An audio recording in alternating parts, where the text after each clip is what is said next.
Good morning to all students. एक बार दोबारा आपका स्वागत है और कल्चरल क्लासेस में।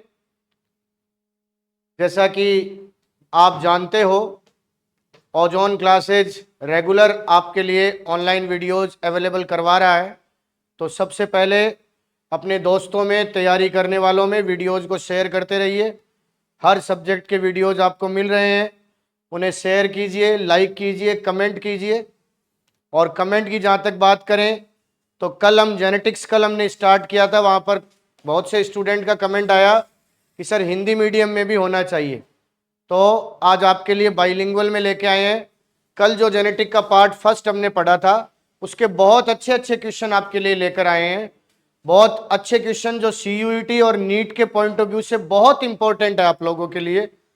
NCERT से एक्सट्रैक्ट किए हुए क्वेश्चन और हमारे द्वारा बनाए गए क्वेश्चन बहुत अच्छे क्वेश्चन हैं। आप कल जो आपने पढ़ा उनको आप क्वेश्चन की फॉर्म में अभी सॉल्व करो। कल जो स्टूडेंट नहीं जुड़े थे वो क्वेश्चन की फॉर्म में जुड़कर समझ पाएंगे कल के टॉपिक को, फिर आगे कंटिन्यू करेंगे। तो कल हमने जेनेटिक्स को स्टार्ट किया था और वहां से हमने कुछ एक क्वेश्चन बनाए। फर्स्ट क्वेश्चन है आपके सामने, genetics deals with the study of. Genetics आनुवांशिकी के अंतर्गत किसका अध्ययन किया जाता है? पहला क्वेश्चन है, बहुत ही इंपॉर्टेंट क्वेश्चन है। आनुवांशिकी के अंतर्गत किसका अध्ययन करते हैं? तो ऑप्शन में है inheritance of genetic character. Inheritance of genetic character कल हम बात कर रहे थे। Second option is variation. Third option both first and second. And fourth option none of the above. बहुत अच्छा क्वेश्चन है, देखने में क्वेश्चन इजी लगता है लेकिन ये ट्रिकी क्वेश्चन है, क्योंकि जो स्टूडेंट तैयारी नहीं करते हैं या नॉर्मल इधर उधर से गाइडों से कुछ पढ़ के चले जाते हैं, वो इस क्वेश्चन को देखते ही, चाहे वो इंग्लिश मीडियम के हो चाहे हिंदी मीडियम के हो, आनुवांशिकी या आनुवांशिक विज्ञान के अंतर्गत किसका अध्ययन किया जाता है, और जल्दीबाजी में स्टूडेंट पहला ही ऑप्शन टिक कर देता है, आनुवांशिक लक्षणों की वंशागति का अध्ययन करते हैं, जबकि ये गलत है। कल भी मैं आपको जब समझा रहा था तो मैंने आपको क्लियर किया था कि जेनेटिक्स वो ब्रांच है बायोलॉजी की। Genetics is the branch of biology which deals with inheritance and variation. मतलब आनुवांशिकी के तहत आप वंशागति और विविधता दोनों का अध्ययन करते हो। तो वंशागति और विविधता दोनों, यानी थर्ड ऑप्शन आएगा, both first and second. Hindi में बात करें तो आनुवांशिक लक्षणों की वंशागति का और विविधता दोनों का, अर्थात थर्ड ऑप्शन आएगा, एक व दो दोनों। बहुत अच्छा क्वेश्चन है। अगले क्वेश्चन पर चलते हैं। हमारा सेकंड क्वेश्चन,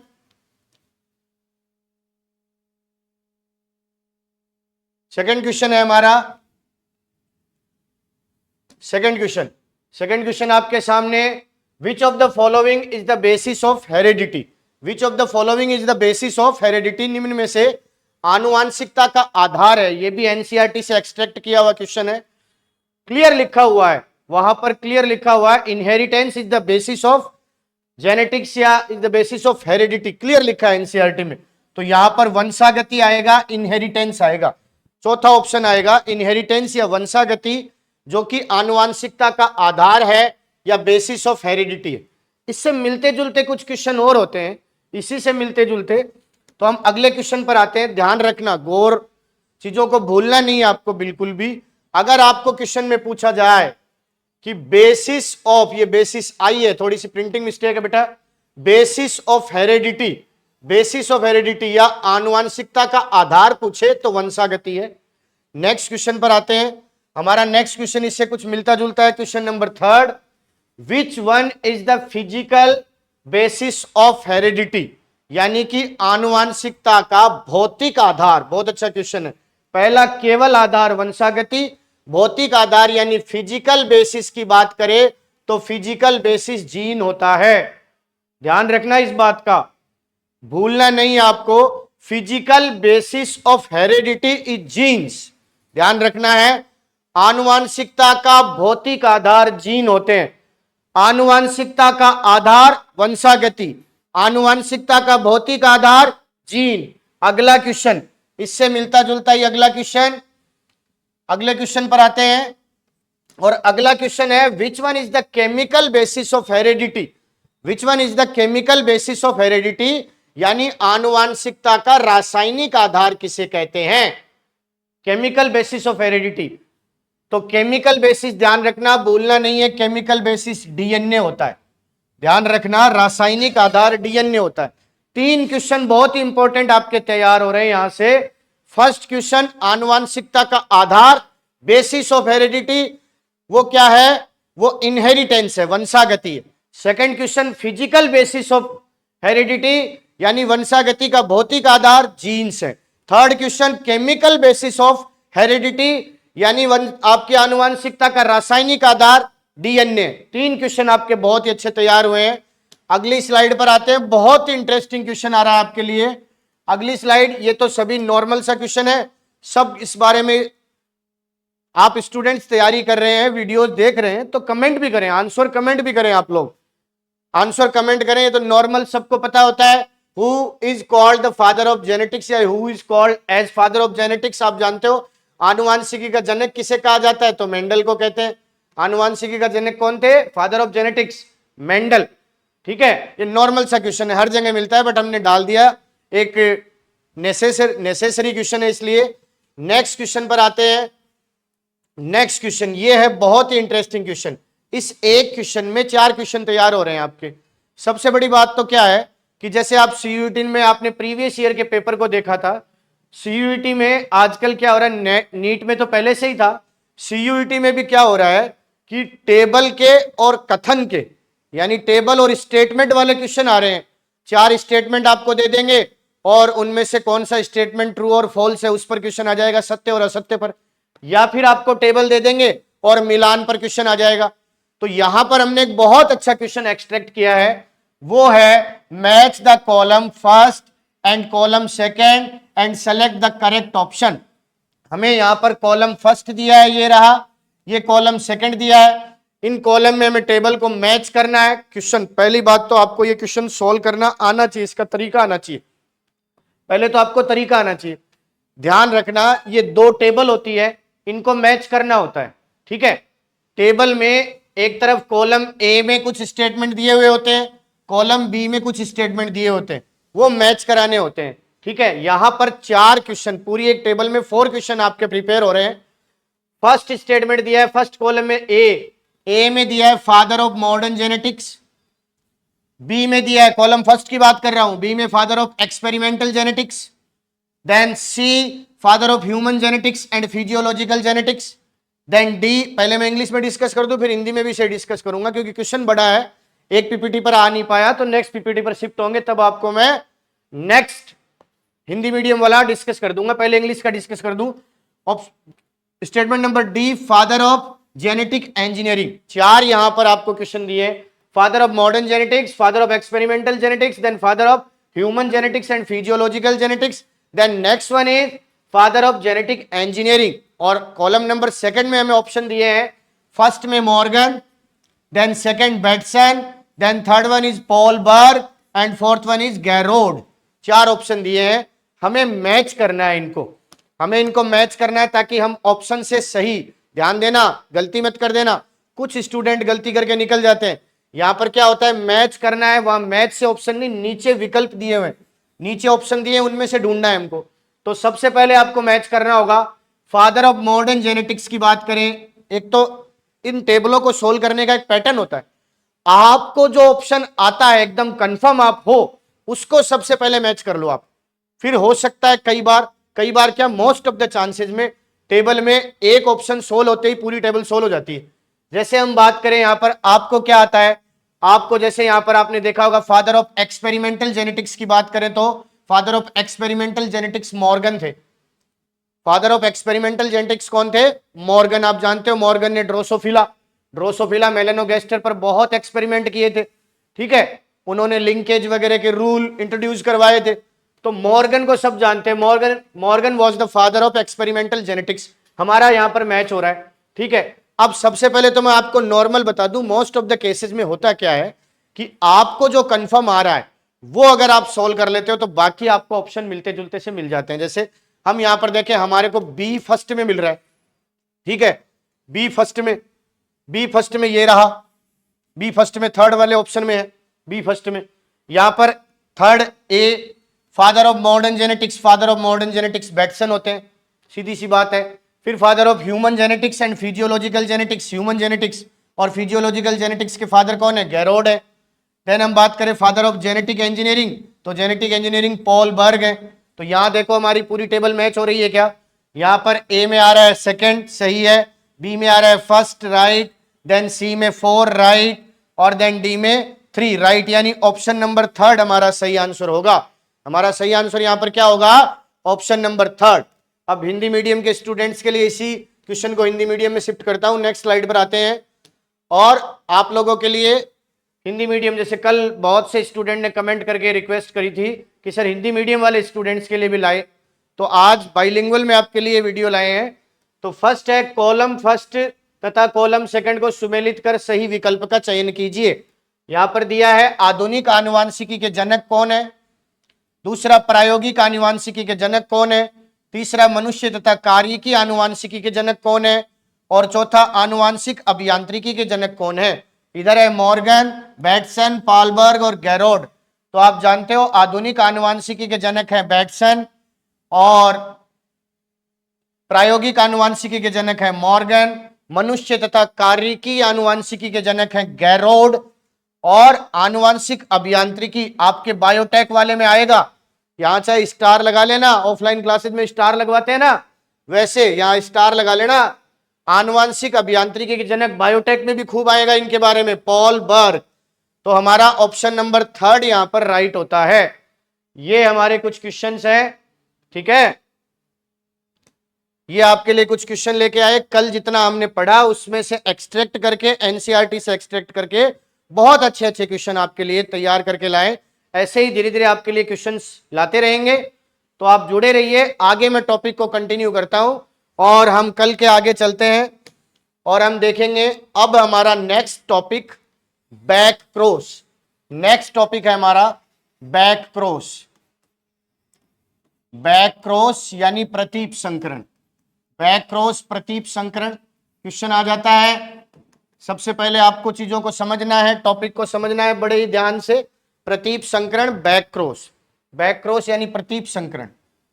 पहले तो आपको यह समझना है कि प्रतीप संकरण है क्या, ठीक है, क्या होता है। जहां जहां से क्वेश्चन आते हैं मैं आपको एक्सप्लेन करता रहूंगा, तो बड़े ही ध्यान से पहले आपको समझना है, ठीक है। तो सबसे पहली बात, बैक क्रॉस या प्रतीप संकरण क्या होता है, ये अपने आप को अपने हेडिंग से इंट्रोड्यूस कर रहा है। बैक क्रॉस यानी ऐसा क्रॉस जो आप पीछे जाके करवाते हो, ठीक है। पीछे जाने का मतलब क्या हुआ? Filial one generation cross with parents, यानी F1 जनरेशन का क्रॉस अपने पेरेंट से करवाया जाए, उस क्रॉस को, this cross is called back cross. उस क्रॉस को क्या कहते हैं? प्रतीप संकरण बोलते हैं। तो सबसे पहले हम करना सीखेंगे ध्यान से, बड़े ही ध्यान से। मैं F1 जनरेशन तक का यहां देखो, ध्यान से समझो इस चीज को। आप जल्दी से हेडिंग लगा लो, मैं हेडिंग मिटाने वाला हूं क्योंकि हम ऊपर से बोर्ड को काम में लेंगे, पूरा का पूरा बोर्ड फिल होने वाला है। तो आप आराम से हेडिंग लगा लो जल्दी से। बैक क्रॉस यानी प्रतीप संकरण। चलो अब हम ऊपर से शुरू करते हैं, ठीक है, और स्टार्ट करते हैं उसी तरह से। सबसे पहले हम बात करें तो यहां पर हम वही कैरेक्टर ले लेते हैं ताकि हम कंफ्यूज ना हो। जिस कैरेक्टर को हम कल कर रहे थे उसी को कंटिन्यू कर रहे हैं। तो height of stem, height of stem, character height of stem आपको क्लियरली विजिबल है? क्लियरली विजिबल है? मैं मेरी टेक्निकल टीम से पूछता हूं, क्लियरली विजिबल है? हाँ, क्लियरली विजिबल है आपको। Height of stem, height of stem यानी पादप की ऊंचाई या लंबाई। थोड़ा सा नीचे लिख देता हूं आपको अगर थोड़ा दिक्कत हो रही है तो। हाइट ऑफ स्टेम यानी पादप की लंबाई या ऊंचाई, एक ही बात है, कोई फर्क नहीं पड़ रहा है इससे। वही ऊंचाई है, वही लंबाई है प्लांट की, यही लिया था हमने, ठीक है। दोनों मीडियम, बाइलिंगुअल में आपको करवाऊंगा, दोनों मीडियम के स्टूडेंट्स के लिए। हाइट ऑफ स्टेम, पादप की ऊंचाई। तो यहां के दो कॉन्ट्रास्टिंग कैरेक्टर यानी विपर्यासी लक्षण की बात करें तो लंबा यानी टॉल, टॉल एंड बोना यानी ड्वार्फ, ठीक है। लंबा यानी टॉल, देन बोना यानी ड्वार्फ। वही कल की तरह ये पेरेंट हो गए।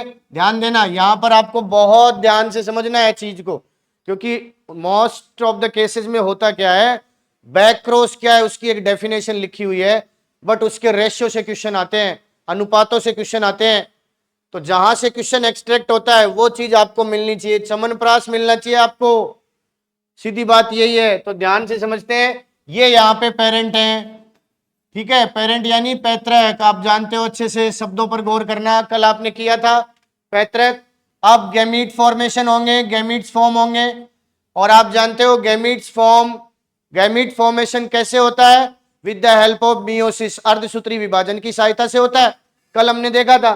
तो यहां पर गैमीट फॉर्म होंगे कैपिटल टी, स्मॉल टी। यहां गैमीट फॉर्म हो गए बिकॉज हमारे जो पेरेंट थे वो क्या थे, कैपिटल टी था, यहां पर पेरेंट थे स्मॉल टी थे, ठीक है। यहां गैमीट फॉर्म हो गए capital T, small T. Clear है, ये गैमीट फॉर्म हो गए। अब हम क्रॉस करवाएंगे इनमें, ठीक है ना, ध्यान देना, बड़े ही ध्यान से समझना। हम क्रॉस करवाकर F1 जनरेशन ऑब्टेन करेंगे, F1 पीडी को प्राप्त करेंगे। तो यहां पर हमने क्रॉस करवाया capital T small T, first result, then second capital T small T, then next one is capital T small t, then last one is capital T small t. It means F1 generation हमें obtain हो गई। ये कौन सी generation है, F1 generation है। F1 generation, सीधी सी बात है, हिंदी में बोलते हो F1 पीडी, कोई फर्क नहीं पड़ रहा, एक ही बात है। हिंदी में बोलते हो F1 पीडी और वह इंग्लिश में बोल देते हैं F1 generation. Capital T small T, capital T small T, capital T small T, capital T small T. कल मैंने आपको बताया था ऑल आर हेट्रोजाइगस, सारे के सारे विषम युग्मजी हैं। ऑल आर हेट्रोजाइगस यानी विषम युग्मजी, सारे के सारे विषम युग्मजी हैं, ठीक है। जल्दी से यहां तक नोट कर लो आप, जल्दी से फटाफट नोट करो, जल्दी से नोट करो।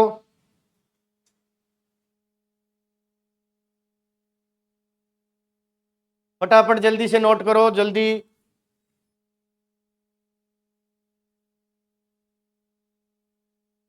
और स्टूडेंट्स आए तो स्क्रीनशॉट ले सकते हैं, मैं हट गया हूं।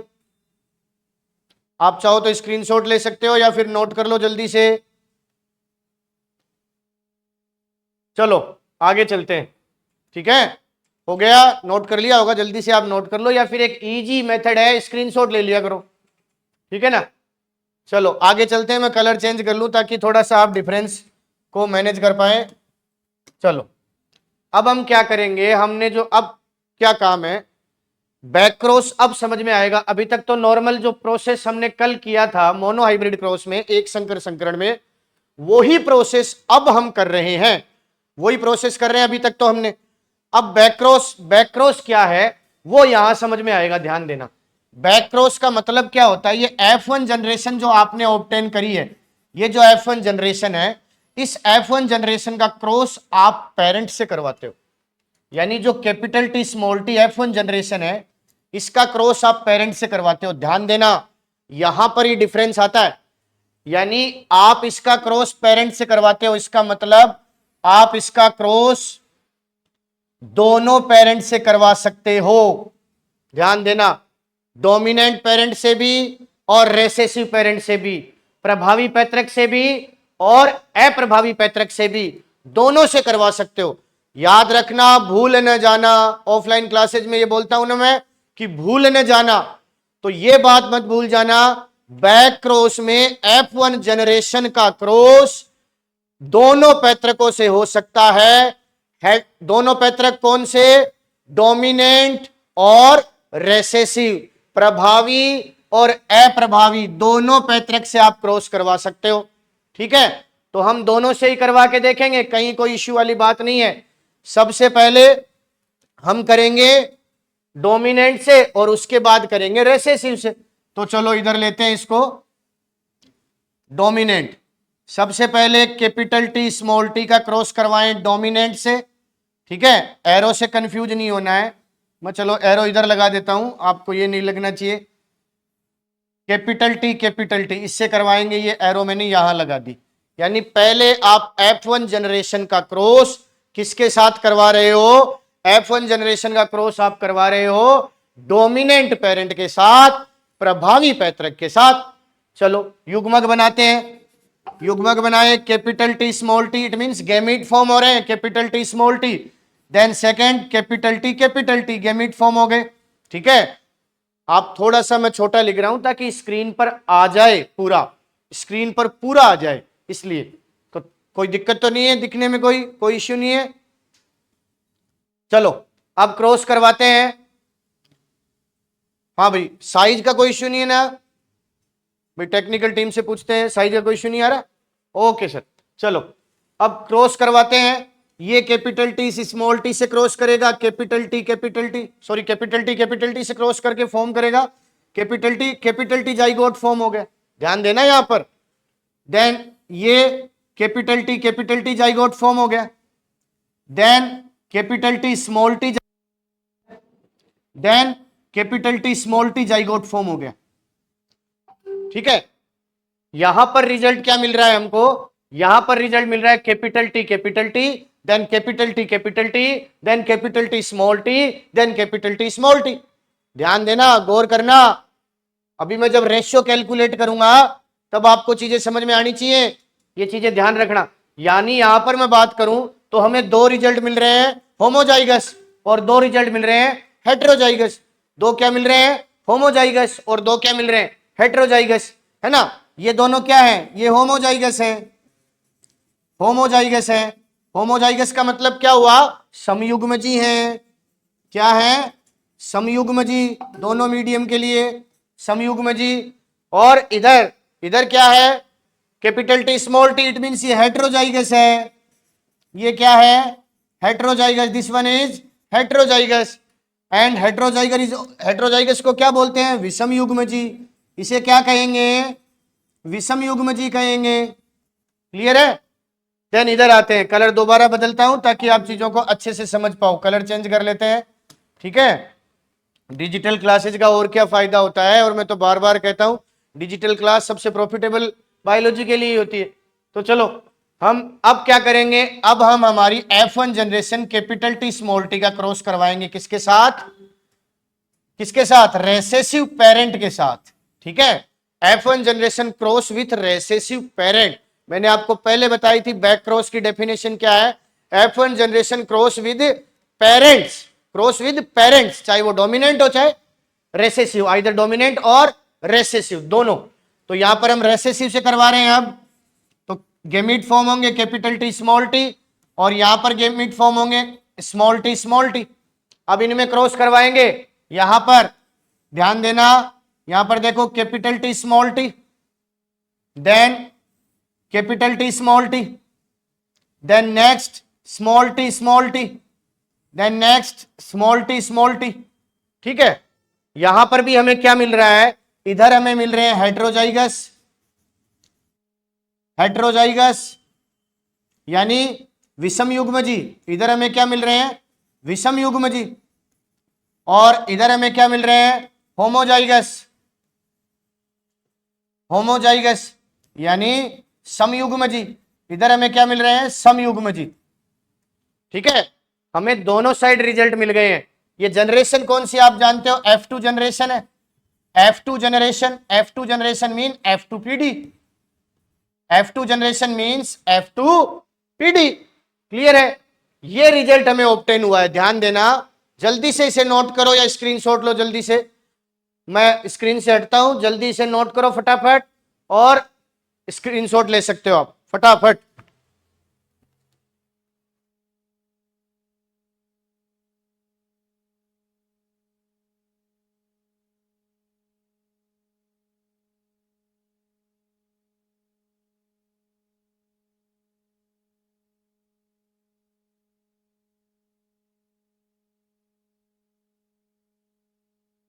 फटाफट लो।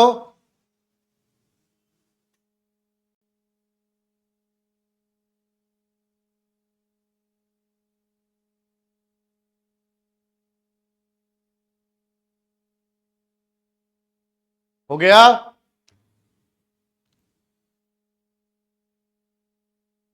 जल्दी से फटाफट लो, स्क्रीनशॉट ले लो। चलो आगे कंटिन्यू करता हूं, वीडियो बहुत लंबा हो जाएगा वरना। ठीक है, ये है, ठीक है ना।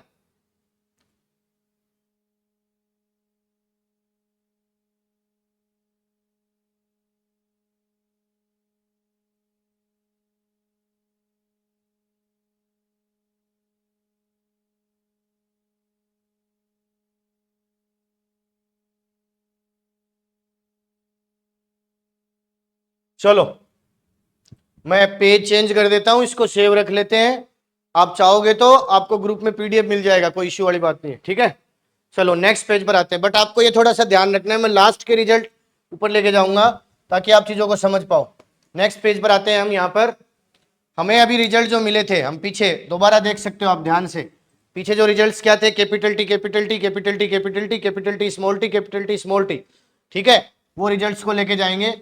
हमें यहाँ पर रिजल्ट्स मिले थे capital T capital T capital T capital T capital T small T capital T small T, ये चार रिजल्ट हमें F2 जनरेशन में मिले थे। यहाँ पर कब, जब हमने क्रॉस करवाया था डोमिनेंट पेरेंट के साथ, और जब हमने रेसेसिव पेरेंट के साथ क्रॉस करवाया था।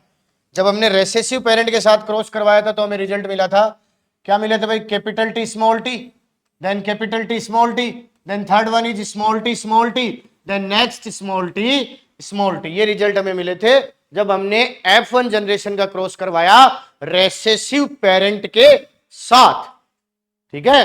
चलो अब यहां से क्वेश्चन क्या आता है, क्वेश्चन इनके जीनोटाइप और फिनोटाइप से आता है। क्वेश्चन इनके जीनोटाइप और फिनोटाइप से आता है, ध्यान देना। सबसे पहले हम यहां पर जीनोटाइप कैलकुलेट करेंगे। मैंने आपको पीछे बताया था ये दोनों क्या है, ये दोनों होमोजाइगस है। होमोजाइगस इट मींस समयुग्मजी है, समयुग्मजी है। ये दोनों क्या है, ये दोनों हेट्रोजाइगस है, हेट्रोजाइगस है। इट मींस विषम युग्मजी है, विषम युग्मजी है। यहां से जीनोटाइप ऑब्टेन करेंगे पहले। जीनोटाइप कल मैंने आपको बताया था, जीनोटाइप मींस जीन प्रारूप। जीन प्रारूप हिंदी मीडियम वालों के लिए भी है, जीन प्रारूप। जीन प्रारूप को ऑब्टेन करेंगे हम। जीन प्रारूप, जीन प्रारूप मतलब जीनी स्ट्रक्चर, जीनी संरचना। तो यहां पर आप देख रहे हो capital T ratio capital T small T, ये दो तरह के हमें टाइप मिल रहे हैं। तो capital T 2 ratio capital T small T 2। यहां पर 2:2 को 1:1 भी लिख सकते हो। कल भी मैंने आपको बताया था इसको आप 50% रेशियो 50% भी लिख सकते हो। यानी जीनोटाइप मिल रहा है क्या, 2:2 1:1 50% रेशियो 50%। देन यहां पर फिनोटाइप, सबसे इंपॉर्टेंट बैक क्रॉस का फिनोटाइप है लक्षण प्रारूप, सबसे इंपॉर्टेंट है। बैक क्रॉस का सबसे इंपॉर्टेंट पोर्शन कौन सा है, लक्षण प्रारूप फिनोटाइप। फिनोटाइप देखते हैं इंपॉर्टेंट क्यों है सर। देखो फिनोटाइप यानी लक्षण प्रारूप, फिनोटाइप यानी लक्षण प्रारूप। लक्षण प्रारूप फिनोटाइप की बात करें तो हमें यहां पर देखना है, यहां पर आप देखोगे कैपिटल टी टॉल यानी लंबा, कैपिटल टी ऑल्सो टॉल यानी लंबा, then capital T small T are also tall यानी ये भी लंबा, और capital T small T also tall it means ये भी लंबा। इट मींस यहां पर हमें रिजल्ट मिल रहा है ऑल आर टॉल, सभी पादप लंबे हैं।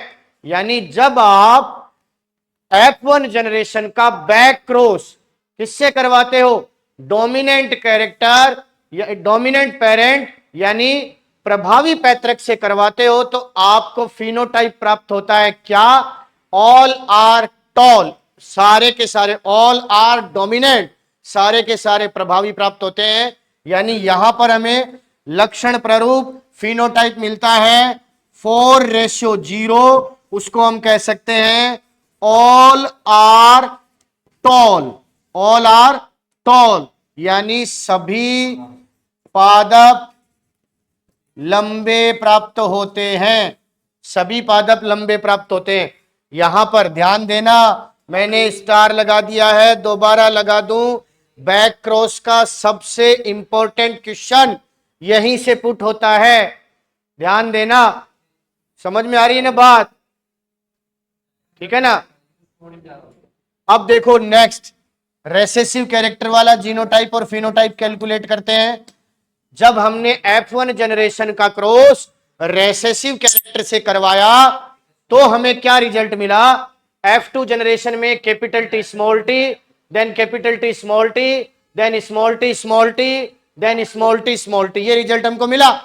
ठीक है, यहां से हमें सबसे पहले कैलकुलेट करना है, आपको पता है ये जो दोनों हैं ये क्या है?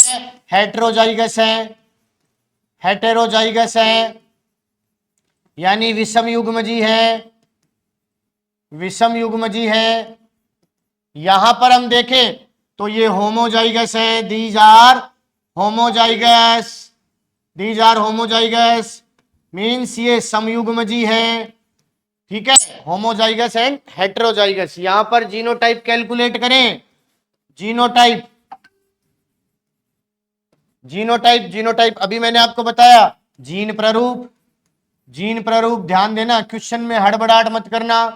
मैं ऑफलाइन क्लास में भी आपको बोलता हूं, बहुत से स्टूडेंट्स क्या करते हैं, पेपर अटेम्प्ट करते हैं तो जब शुरू शुरू में हमें अच्छे क्वेश्चन मिल जाते हैं इजी, तो हम अति उत्साह में आ जाते हैं, ओवर कॉन्फिडेंट हो जाते हैं और जल्दी में गलती करते हैं। तो यहां पर कंफ्यूजन ये ध्यान रखना, आपसे जीनोटाइप पूछा है या फिनोटाइप पूछा है, क्योंकि अगर जीनोटाइप पूछेगा तो पहला ही ऑप्शन फिनोटाइप वाला डालेगा, क्योंकि आप जल्दी में फिनोटाइप को टिक कर दोगे। तो ध्यान रखना, ठीक है। जीनोटाइप पूछ रहा है, जीन प्ररूप पूछ रहा है, तो जीन प्ररूप आपको पता है capital T small T ratio small T, यहां पर capital T small T 2 ratio small T also 2। ठीक है, यानी उसको हम 1:1 भी बोल सकते हैं, उसको हम अदर वे में 50% रेशियो 50% भी बोल सकते हैं, कोई दिक्कत नहीं है। और भी बोले कल वाले की तरह, और भी बोले तो 1/2 रेशियो 1/2, 1/2 अनुपात 1/2 भी बोल सकते हैं, कोई फर्क वाली बात नहीं। ठीक है, 1/2 अनुपात 1/2 भी बोल सकते हैं। ठीक है ना, समझ में आई ना बात? ये है। अब हम यहां पर ध्यान ये देना कि जीनोटाइप देखो, जब हमने डोमिनेंट कैरेक्टर से क्रॉस करवाया F1 जनरेशन का तो भी हमें जीनोटाइप 2:2 मिला, और जब हमने रेसेसिव कैरेक्टर से करवाया तो भी हमें जीनोटाइप 2:2 मिला। यानी जीनोटाइप, बैक क्रॉस के जीनोटाइप सिमिलर हैं, बैक क्रॉस के जीनोटाइप सिमिलर हैं। अब ऑब्टेन करते हैं फिनोटाइप, ये सबसे इंपॉर्टेंट है, दोबारा बोलूंगा, लक्षण प्ररूप, लक्षण प्ररूप। ध्यान देना, फिनोटाइप, फिनोटाइप यहां पर हमें क्या मिल रहा है? फिनोटाइप हमें मिल रहा है टॉल यानी लंबे, रेशो ड्वार्फ, ड्वार्फ यानी बौना। ठीक है, टॉल आपको मिल रहे हैं 2 यानी 2, रेशियो ड्वार्फ आपको मिल रहे हैं 2। ध्यान देना, यहां पर हम कैलकुलेट करें तो 1:1 यानी 50%, रेशियो 50%। ध्यान देना, यहां पर ये 2 प्लांट टॉल है, ये 2 प्लांट ड्वार्फ हैं, ये लंबे हैं, ये बोने हैं। यानी आपको क्या समझना है? आपको यह समझना है कि बैक क्रॉस में जब आप डोमिनेंट कैरेक्टर से क्रॉस करवाते हो, F1 जनरेशन का क्रॉस जब आप डोमिनेंट कैरेक्टर से करवाते हो तब आपको फिनोटाइप मिलता है ऑल आर डोमिनेंट्स, बट जब आप रेसेसिव से करवाते हो तब आपको मिलता है 50% डोमिनेंट एंड 50% रेसेसिव। यानी जब आप F1 जनरेशन का संकरण प्रभावी पैतृक से करवाते हो तो F2 जनरेशन में सभी संततियां प्रभावी पैदा होती हैं, परंतु जब आप F1 जनरेशन का संकरण अप्रभावी पैतृक से करवाते हो तो आदि संततियां प्रभावी और आदि संततियां अप्रभावी प्राप्त होती है। यानी कि बैक क्रॉस का फिनोटाइप लक्षण प्ररूप समान नहीं है, यही स्टार है, यही इंपॉर्टेंट क्वेश्चन है। ध्यान देना, चाहे तो लैंग्वेज में आ जाए, चाहे तो लैंग्वेज में आ जाए, ठीक है, समझ में आई ना बात, चाहे लैंग्वेज में आ जाए और चाहे अनुपात देकर पूछ ले। आपको ध्यान ये देना है प्रश्न में पूछा क्या है। सबसे पहला इंपॉर्टेंट पोर्शन क्या होता है, यहां से मैं आपको बताता हूं। सबसे इंपॉर्टेंट क्वेश्चन तो पहला यही बनता है कि जब आप F1 जनरेशन का क्रॉस, F1 जनरेशन का क्रॉस प्रभावी पैतृक से करवाते हो तो उसे कहते हैं, और मैं आपको कह बता रहा हूं, पहले ही बता रहा हूं, पहला ही ऑप्शन आपको मिलेगा परीक्षण संकरण, और आप उसको टिक करोगे टेस्ट क्रॉस के। लेकिन टेस्ट क्रॉस में प्रभावी पैतृक से नहीं करवाते हैं, ध्यान रखना। बैक क्रॉस ही ऐसा क्रॉस है, प्रतीप संकरणी ऐसा संकरण है जिसमें हम F1 जनरेशन का क्रॉस दोनों प्रकार के पैतृकों अर्थात प्रभावी और अप्रभावी दोनों से करवा देते हैं। ठीक है, पहला प्रश्न तैयार हुआ। दूसरा प्रश्न यहां से क्या तैयार होता है, दूसरा प्रश्न अनुपातों से तैयार होता है। जीनोटाइप यानी जीन प्रारूप दोनों ही स्थितियों में बराबर प्राप्त होंगे। 2:2, 2:2, 1:1, 1:1, 50% अनुपात 50%, 1/2 अनुपात 1/2, सबका सिमिलर। फिनोटाइप अलग अलग ऑब्टेन होता है। अगला क्वेश्चन तैयार होता है फिनोटाइप से। फिनोटाइप क्या तैयार होता है कि जब आप F1 जनरेशन का क्रॉस, जब आप F1 जनरेशन का क्रॉस डोमिनेंट पेरेंट से करवाते हो तो फिनोटाइप हमें ऑब्टेन होता है, लक्षण प्रारूप हमें प्राप्त होता है ऑल आर डोमिनेंट, सभी प्रभावी। लेकिन जब आप F1 जनरेशन का क्रॉस रेसेसिव कैरेक्टर से करवाते हो तो आपको क्या रिजल्ट मिलता है, 50% डोमिनेंट और 50% रेसेसिव, 50% प्रभावी और 50% अप्रभावी। ये है परीक्षण संकरण, बैक क्रॉस, और ऐसे क्वेश्चन इससे आते हैं। नेक्स्ट क्लास में आपके लिए क्वेश्चंस भी लेके आएंगे और आगे के टॉपिक को लेकर आएंगे। हम आशा करते हैं कि आप ऑनलाइन बहुत अच्छे से तैयारी कर रहे होंगे। ठीक है, then stay connected and comment, share and like and subscribe the channel. ठीक है, गुड बाय स्टूडेंट्स।